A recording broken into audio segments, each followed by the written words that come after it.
Hello everyone, I'm Manshun and my group and I will be exploring the social phenomena of cancel culture. Now, imagine this, a public figure makes a controversial statement and suddenly people who are usually empathetic joins in mass criticism. Why do individuals engage in online collective punishment? Let's find out. What is cancel culture? Cancel culture is an online boycott where public figures, companies, or organizations face backlash for expressing views deemed unacceptable. It involves public shaming, pressure, and enforced consequences.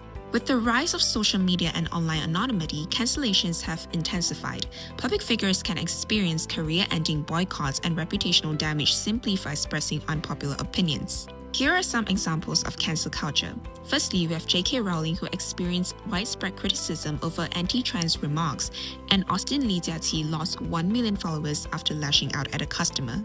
So what are the psychological factors behind cancel culture? Firstly, humans often succumb to moral outrage. Moral outrage is a strong emotional response to perceived violations of ethical or social norms.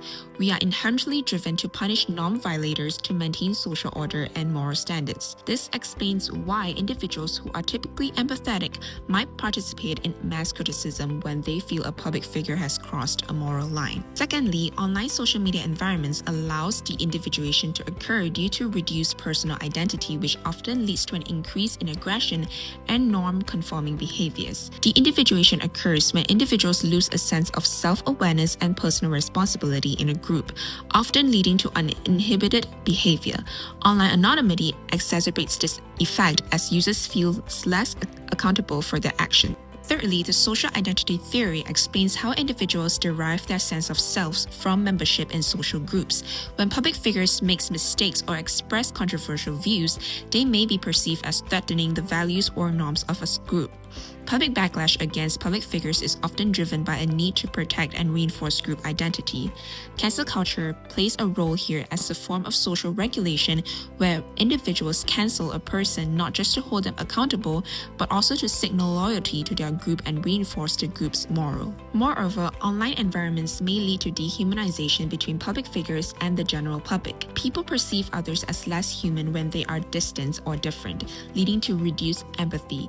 Hence, public figures who are often seen as distant and less relatable may be dehumanized, making it easier for individuals to justify harsh treatment towards public figures. Creating mass criticism towards a specific individual, regardless of their popularity, can create severe and adverse mental health effects.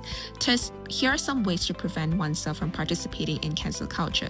Firstly, is to always pause before reacting. Are you holding someone accountable or just following a trend? Secondly, seek full context. Headlines and viral clips don't always tell the full story. Thirdly, recognize humanity. Remember, public figures are human too. Fourthly, avoid outrage cycles. Be mindful of negativity-driven content. Avoid groups and media that are filled with constant hatred towards public figures or individuals, as social media amplifies negativity. To conclude, cancel culture is a powerful online phenomenon driven by moral outrage, social identity. While it can serve as social regulation, it often leads to severe consequences. Instead of fueling mass criticism, we should focus on thoughtful accountability and empathy. The question isn't whether people should be held accountable, it's how we do it. Can we create a culture that values learning and growth over destruction? What do you think? Can we stop cancel culture? Drop your thoughts in the comments. Thank you.